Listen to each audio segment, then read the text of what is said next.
from the Old Testament. In Luke chapter 24, as Jesus has raised from the dead, and he talks to the two disciples on the road to Emmaus, and then he talks to his disciples later that day. In each time he says he told them, and beginning with the prophets and the Psalms, he pointed out all those things that directed towards him, all those things that he had fulfilled. Well, now as we move through that, we looked at prophet, priest, and king, then we looked at specific prophecies about identifying that Jesus was going to be born of a virgin, he was going to be born in Bethlehem, and so now we're going to look at the who, where, what, and when of those prophecies. It's identified. The first one is who, and that's sort of a recap of what it was, that it was going to be of the seed of woman. We find that in Genesis chapter 3 and verse 15. We've gone over that. He was going to be the seed of Abraham, which we find in Genesis chapter 12, verses 1 through 3, and that genealogy that begins in Genesis chapter 5, all of those beginning with Adam, and then ends up with Abraham, who was the son of Terah, tells about him coming down. But then it tells it in Genesis chapter 15 that it's not going to be the seed of Ishmael, it's going to be the seed of Isaac in Genesis chapter 15. And continues on down that it's going to be from Isaac, that it's going to be from Isaac's son. It's not going to be Esau, but it's going to be from Jacob in that. And then in Genesis chapter 49, it says that Messiah is going to be narrowed down even more, that it's going to be, the scepter is not going to depart from Judah. So we follow that line down, so that greatly narrows it from the entire world down to a single family of Judah. And then that Jesus was going to be the king from the lineage of David. He was promised that in 2 Samuel chapter 7 and 1 Chronicles chapter 17, 1 Kings chapter 1, and the prophecy in Luke chapter 1:33, and it tells it at the end there would be no end to his kingdom. So that brings us down to where is all of this going to happen. And if we turn to Isaiah chapter 2, Isaiah chapter 2 and Isaiah chapter 11 are somewhat misunderstood in religious circles, because they believe that a lot of these are pointing to someplace beyond where we stand today, way into the future. In fact, if you drive by certain buildings, you'll see a nice round circle, and you'll see a child that is standing next to a lamb. A few people know where I'm talking about. Do you need something? Oh, we have lots of those. Oh, the other one. The other one. That one. That's a different one. Same thing, only different.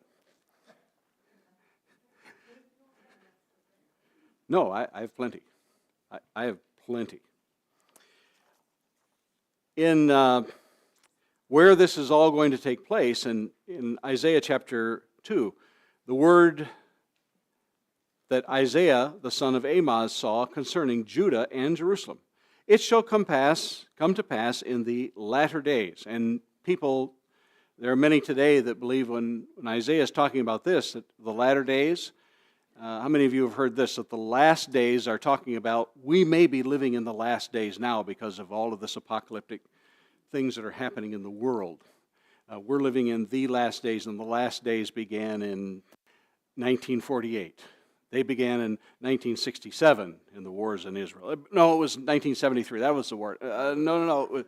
It began January 1st, 2000, or it began, the war in Iraq. It just goes on and on. They just keep kicking the can down the road. They believe this. But the latter days is actually talking about a time that happened 2,000 years ago. It says, it shall come to pass in the latter days, in Isaiah chapter 2 and verse 2, says that the mountain of the house of the Lord shall be established as the highest of the mountains, and shall be lifted up above the hills, and all the nations shall flow to it. And many peoples shall come and say, Come, let us go up to the mountain of the Lord, to the house of the God of Jacob, that he may teach us his ways, and that we may walk in his paths. For out of Zion shall go the law, and the word of the Lord from Jerusalem. He will judge between the nations, and shall decide disputes for many peoples, and they shall beat their swords into plowshares, and their spears into pruning hooks. Nation shall not lift up sword against nation, neither shall they learn war anymore. And they say, well, that certainly can't be today, because wars haven't ended when Jesus came to the earth, did it? But within the context of what's being talked about here, when they talk about it, and I think when we get to when we get down to chapter 11, we'll talk a little bit more about that. But remember, if you've read through the book of 1st and 2nd Kings and 1st and 2nd Chronicles, and especially when you get to Rehoboam and Jeroboam, how many of you remember which Rehoboam and Jeroboam, which was with Israel and which was with the 10 tribes and which was with the 2 tribes? Yes. Yes. The J in Jeroboam is not the J in Judah. Yes. I had to come up with this little way of remembering them. That with the split of the 10 tribes, and how many times did you read when they would say, Israel to your tents? They just couldn't get along with each other. So there's not going to be these wars anymore. Wars are not going to decide the kingdom. But what is going to decide the kingdom? We come back to here, and it says, they shall beat their swords into plowshares and their spears into pruning hooks. Okay? Their swords into plowshares, which means they're not going to be a warring. Is the church well, I shouldn't ask that because we tend not to get along, do we? Is the church a warring faction? Not supposed to be. That's right.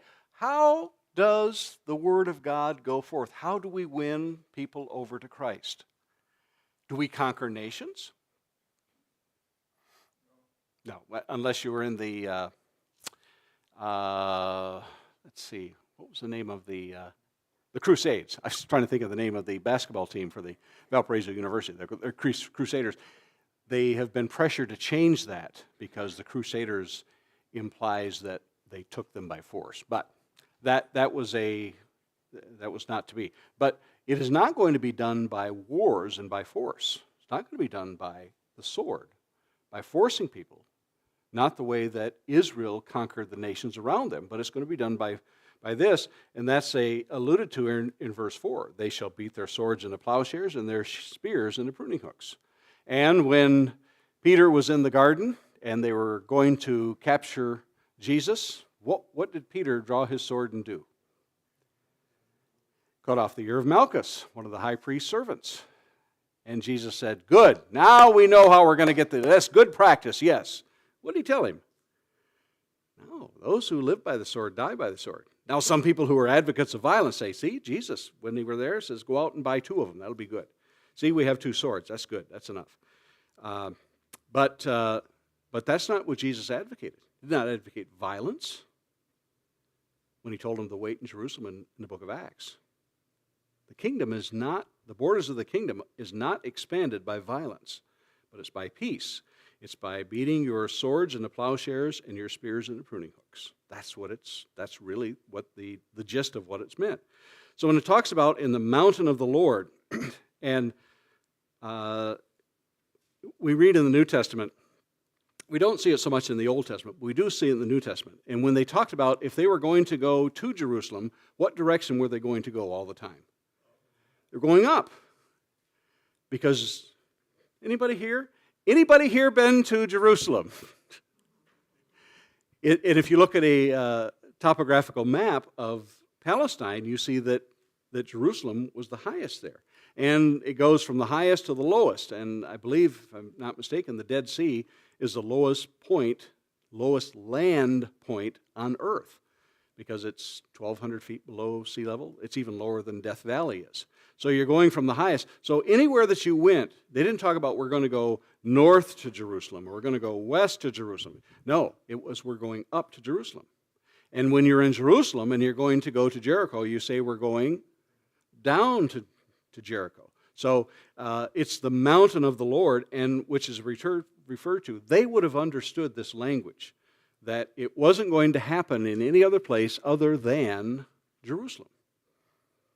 Now that's important to know, because it's not going to happen in this out-of-the-way place in Italy. It's called Roma. Anybody been to Rome here? Rome is on 7 hills. If you read the book of Revelation, it'll tell you a little bit about that. But it's not going to happen in Rome, and it's not going to happen in Istanbul, which is the modern-day Constantinople. It's not going to happen in the United States. It's not going to happen in Independence, Missouri, which is the headquarters for another religious group. It's not going to happen in Mecca. It's going to happen in Jerusalem. And the more we get into history, the more people say, well, it's not going to happen there, it's happened there. But no, it says it's going to happen on the mountain of the Lord. Those who were Jews, Israelites, Hebrews understood exactly. When you talked about the mountain of the Lord, they knew you were talking about Israel. And it says in verse 3, for out of Zion. How many of you have lived in Indiana? Is there a Zion in Zionsville in Indiana? There's Zion in a lot of places. But that's not the Zion they're talking about. The city of Jerusalem was divided up into segments, and some of those were known as the city of David, and some places in there were known as the city of Zion. Okay, so there were different segments of that. But when you talked about Zion, there's no other place on earth that you would have understood that Zion was going to be. For out of Zion, out of Jerusalem, is going to come the law. And as we continue on, we understand that. In Micah chapter 4 is essentially the same prophecy that says in the latter days. If we turn to Micah, Isaiah, Jeremiah, Ezekiel, Daniel, and I just keep flipping, hoping that I come to it and not get lost in there. Joel. Micah, just after Jonah. Micah chapter 5 chapter 4 and verse 1. It shall come to pass in the latter days, it sounds exactly like what Isaiah just wrote, that the mountain of the house of the Lord, when Paul talks to Timothy, he says, I'm writing you these things so you know how to behave in the house of the Lord. Well, a lot of people say, so that you know how to behave in church, right? Yeah, so you know how to behave in the church building. You know, you need to sit in pews, and you need to sit this far apart. And all. No, it's not talking about that. The house of the Lord is the church. That's what the house of the Lord is talking about. But here it says that the mountain of the house of the Lord, and to them the house of the Lord would have meant the temple. But for you and I, we understand that today the church is the temple, and we are individual members within it. And many nations shall come and say, come, let us go up to the mountain of the Lord, to the house of the God of Jacob, that he may teach us his ways, and that we walk in his paths. For out of Zion shall go forth the law and the word of the Lord from Jerusalem. Okay? So, and again, it's really almost exactly word for what Isaiah talks about. So we know that we know the where now. We know the who, and we know the where of what's going to happen. And now, and what it will look like when that happens. And in Joel chapter 28, which is exactly what Peter refers to. So when the writers in the New Testament refer to a passage from the Old Testament, they are telling you that's the prophecy, and this is a fulfillment. We're not waiting for that prophecy to be fulfilled again. It is happening at that point. But Isaiah chapter 11, if we go back to Isaiah chapter 11. And Isaiah chapter 11 is really one of the definitive of identifying a lot of what's going to be talked about. In Isaiah chapter 11, how many of you have heard it said that Isaiah is the messianic prophet of the Old Testament? It means a lot of his prophecies are talking about the Messiah and the fulfillment of that. And the fact that there are 66 books in the Bible and there are 66 chapters in Isaiah, 39 of those chapters refer to things that happened in the Old Testament, and after that, the 27, some people have related that. But be that as it may. In chapter 11, beginning verse 1, there shall come forth a shoot from the stump of Jesse, and the branch from his roots shall bear fruit. And who is that talking about? It's talking about Jesus because Paul says in Romans 15:12, he's quoting this verse there. It's talking about Christ.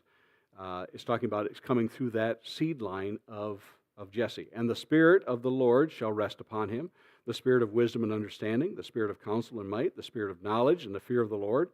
And his delight shall be in the fear of the Lord.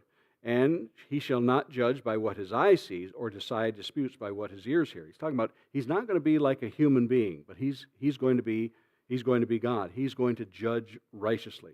But with righteousness he shall judge the poor, decide with equity for the meek of the earth. He shall strike the earth with the rod of his mouth. And what is the rod of his mouth? It's the word of God. That's what we're going to be judged by. That is what is going to judge us, the rod of his mouth. When you go to the book of Revelation, which is a book of symbols, and it talks about a rod comes out of his mouth, it's talking about the word of God is coming out of his mouth, that sword. And with the breath of his lips he shall kill the wicked. Again, talking about the word of the God is what is. Righteousness shall be the belt of his waist, and faithfulness the belt of his loins. Sounds a little bit like Paul in Ephesians chapter 6. The wolf, here's one, the wolf shall dwell with the lamb, and the leopard shall lie down with the young goat. And the calf and the lion and the fattened calf together. And the little child shall lead them. The cow and the bear shall graze. Their young shall lie down together. The lion shall eat straw like the ox. The nursing child shall play over the hole of the cobra. And the weaned child shall put his hand in the adder's den. They shall not hurt or destroy in all my holy mountain, for the earth shall be full of the knowledge of the Lord, as the waters cover the sea. Now, we might be tempted to say that that is still happening in the future, because it sounds like it. How many of you have lived in the South to where they have every poisonous snake you can possibly imagine? That everywhere you step, there's a poisonous snake, or you're going to be bitten by an alligator, or it's just everything. It's just death waiting for it to happen all around you in the South. That's what I imagine. And how many of you let your kids reach down? Oh, there's a nice hole in the ground. Why don't you go ahead and reach your hand down there and see what's down there? No, you're not going to, but it's talking about something that's going to be so unusual. Well, when will that happen? We might say, well, that's still to happen. And again, people say, well, none of this happens. A wolf doesn't dwell with a lamb. But it's talking about something that is going to be so unusual, so amazing. And when did it happen? Well, verse 10 tells us when that happened. In that day. What day? In that day, the root of Jesse, who shall stand as a signal for the peoples, of him shall the nations inquire, his resting place shall be glorious. In that day, what day? He's going to identify the day, because up to this point we think, that's still kind of cloudy. But in verse 11, he identifies exactly what day that is, so there's no misunderstanding. In that day, the Lord, Adonai, will extend his hand yet a second time to recover the remnant that remains of his people. And we understand the remnant to be what? Who are the remnant of those people? The people who were left from Israel, because remember that in 720, around 720, the Assyrians came in and took the northern kingdom prisoner. They took them all out, and what they left, they brought in people. It sounds a little bit like what's happening in Ukraine today. Many people think that the people of Ukraine are being destroyed and Russia is going to fill that. Well, that's what Assyria did in 720. They took out all the Israelites, they took them prisoner, and they were scattered to the wind. Exactly what Moses told would happen in Deuteronomy. He says, if this was happened, the Lord's going to scatter you throughout the world. And because they replaced them with people from Assyria, those who were Jews says, we can't have anything to do. And those people in the northern kingdom became known as the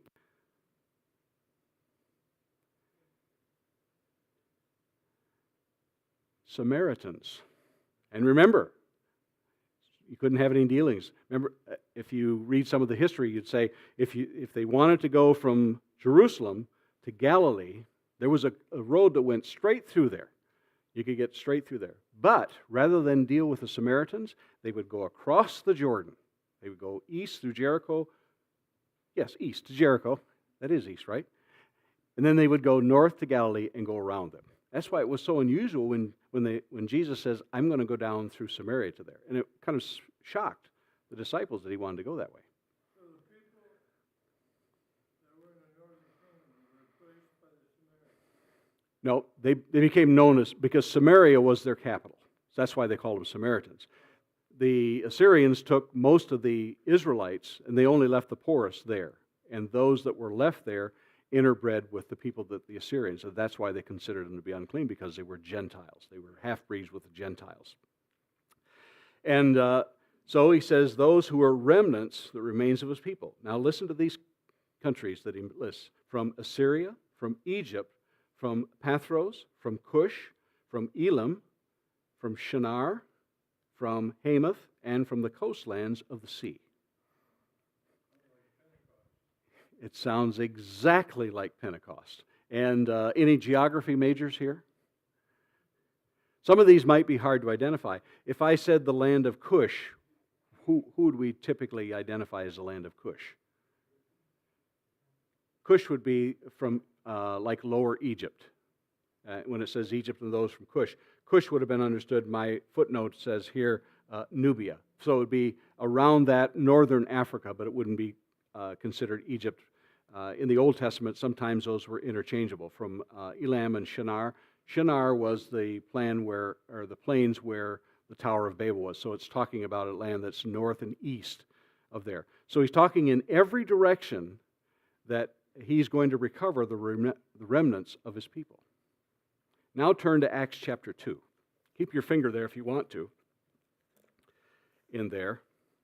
And in Acts chapter 2, Jesus tells his disciples there in chapter 1, he says, I want you to wait in Jerusalem until you get power from on high. And we know what happens on the day of Pentecost is as they're waiting, suddenly this mighty rushing wind comes about, and tongues of fire sit, as it were, on their, like tongues of fire sit on their shoulders. And as they go out, everyone can understand them in their own language. And beginning in chapter 5, it says, Now there were dwelling in Jerusalem. Let's back up to verse 1. When the day of Pentecost arrived, remember that was 50 days from around the Passover and the Day of Atonement. 50 days later, the Pentecost, or they called it the Feast of Weeks in the Old Testament. When the day of Pentecost arrived, they were all together in one place. And suddenly there came from heaven a sound like a mighty rushing wind, and it filled the entire house where they were sitting. And divided tongues as of fire appearing on them, and rested on each one of them. And they were filled with the Holy Spirit, and began to speak in other tongues as the Spirit gave them utterance. Now there were dwelling in Jerusalem Jews, devout men from every nation under heaven. Now listen to these places that are being talked about. Remember, we're from that time in Isaiah, which is about 750 years before this or so. And the sound of the multitude came together, and they were bewildered. Now, why were the people there from every nation under heaven? It was Pentecost. There were 3 feasts a year to where it was required in the days of the kings, in the days that Moses gave them to the judges and kings. There were 3 feasts every year that they were required, because they lived closer to there, that they were required to go to. And one was Passover and the Day of Atonement, and it was Feast of Weeks, and I believe the Feast of Trumpets was the other one. If I'm wrong on the third one, I'm off a little bit. But this would have been one of them. So they would have come together. And it was for a Jew who lived in all these nations, you would get probably one journey in your lifetime if you lived in Italy, or if you lived as the Ethiopian eunuch. It may have been the only time in his life, as wealthy as he might have been, it would have been the only time that he would have had that opportunity. It would have been the trip of a lifetime. So these people were coming together from all over, every nation under heaven. Sounds like a pretty convenient way. If you're going to spread the gospel, why not do it at a time when it's going to go out to every nation? And at the sound of the multitude came together, and they were bewildered, because each one was hearing them speak in his own language. And they were amazed and astonished, saying, Are not all these who are speaking Galileans? Their accents would have been as recognizable as someone from those esteemed people from Alabama or Mississippi, who have that wonderful accent. Isn't that right, Greg Pugh? Yes, it's recognizable. That's why they said, you recognize their accent, because they're Galileans. They had a very peculiar accent to them. And how is it we hear, each of us in his own language? Parthians and Medes, the land of Shinar, residents of Mesopotamia, Judea and Cappadocia, Pontus and Asia, Phrygia, Pamphylia, Egypt, and parts of Libya, parts of Africa, belonging to Cyrene, and visitors from Rome, both Jews and proselytes, Cretans and Arabians. We hear them in our own tongues. So in that, we go back to Isaiah chapter 11, and it says, in that day, that's what it's going to look like. It is going to be something so amazing. And what is it? What was the purpose of speaking in tongues, miracles, healings? What was the purpose of them? It was to confirm the word. Yes, it's nice that the people could be healed, but over and over it tells us that that was the purpose, was to confirm the word. Not just so that God could show off, but it was to confirm the word for it. Yeah, not everybody was healed. Not everybody needed to be healed, but it was just a way of doing this. So we see that those people that hear, he says, in that day. So it helps us to identify. Now, we say, well, it couldn't be because of all these things that are talked about. I don't see like the lion dwelling with the lamb or the children being able to deal with it. Remember, this is a highly figurative way of saying that what is happening is so unusual. Now, if you asked a Jew in that time, and remember, we go all the way up to Acts chapter 10, and when Peter goes into the house of Cornelius, it was scandalous. Even Peter says, it is against the law for me to be here. Now, when he says it's against the law, he's probably talking like a parking ticket, like a $5 fine, or 5 drachma fine, whatever it was in that day. Is that what he's saying? No, this is pretty serious. It's against the law of the Jews. And he had to answer for it in Acts chapter 11. That's how unusual this was, that he's not only going to take that remnant of all of those 12 tribes, and as we come down into a little bit further, he says he'll raise a signal for the nations and will assemble the banished of Israel and gather the dispersed of Judah. And from the four corners of the earth, the jealousy of Ephraim shall depart, and those who harass Judah shall be cut off. Ephraim shall not be jealous of Judah, and Judah shall not harass Ephraim. Now, what on earth does that mean? Does anybody know the largest tribe of the 12 tribes of Israel? The largest population-wise was Ephraim. If you go back, that's why I love the genealogies and all this. If you go back to when they were numbering and Moses had to number them, often you would see that Ephraim was bigger by tens of thousands. So Ephraim would be known really as the northern kingdom.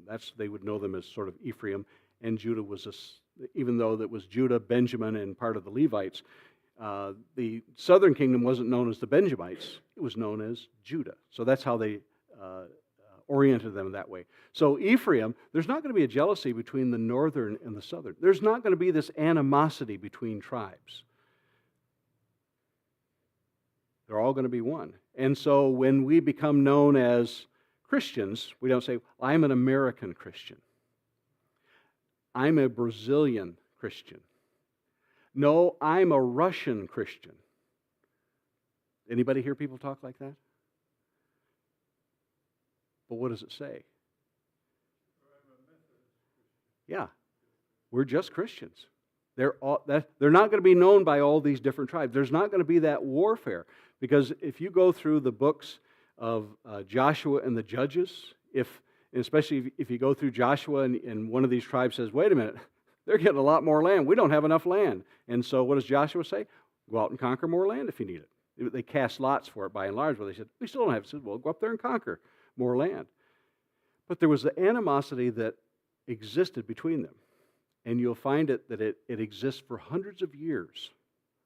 And when you read the books of 1st and 2nd Kings, especially when you get past Rehoboam and Jeroboam, they're constantly against each other. But he says no more. The jealousy of Ephraim shall depart, and those who harass Judah shall be cut off. There's no more of this. No more of these 12 tribes bickering amongst each other. We become known as one. We're not Ephraimite Christians. We're not Danite Christians. We are simply Christians. We, as Paul would call them, the way. We're Christians. We're believers. We're disciples. None of this, at least there shouldn't be, the animosity and jealousy. We can't help. Yeah, that's true. That's true. We're simply human. That's it is. But we fight it all the time to try to not be caught up into that. So that, and it says, and in that day, so we understand that's what it's talking about. And in the book of Acts, chapter 2, when Peter helps define what this is, we'll go there right away. So that helps us to grasp it. And he says, in verse 12 it says, all were amazed and perplexed, saying to one another, what does this mean? It's the same thing we'd be wondering. What on earth does this mean? And others mock, say they're filled with new wine. Oh, they've been drinking. And Peter saying, nah, come on, it's only 9 o'clock in the morning. But Peter, standing up with the 11, lifted up his voice and addressed them, men of Judea and all who dwell in Jerusalem, let this be known to you, and give ear to my words. For these people are not drunk as you suppose, since it's only the third hour of the day, which means 9 o'clock in the morning. But this is what was uttered through the prophet Joel. In the last days it shall be, God declares, that I will pour out my Spirit on all flesh. On your sons and your daughters shall prophesy, and your young men shall see visions, and your old men shall dream dreams, even on my male servants and my female servants. In those days I will pour out my Spirit, and they shall prophesy. And I will show wonders in the heavens above and signs on the earth below, blood and fire and vapor and smoke. The sun will be turned to darkness and the moon to blood before the day of the Lord comes, the great and magnificent day. And it shall come to pass that everyone who calls upon the name of the Lord shall be saved. So he's identified, that's it. That's when the last days begin. The last days aren't going to begin when Russia comes down and invades Israel. It's none of that. Don't get caught up in all that. It's already happened.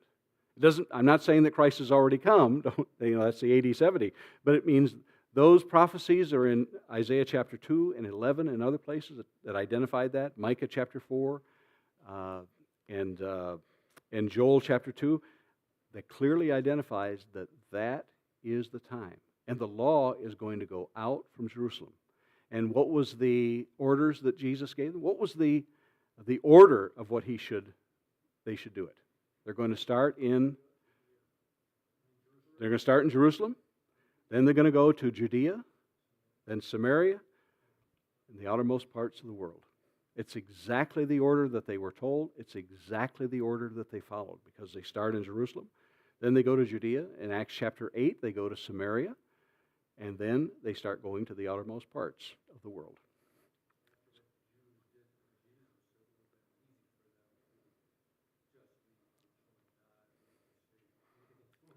Yeah.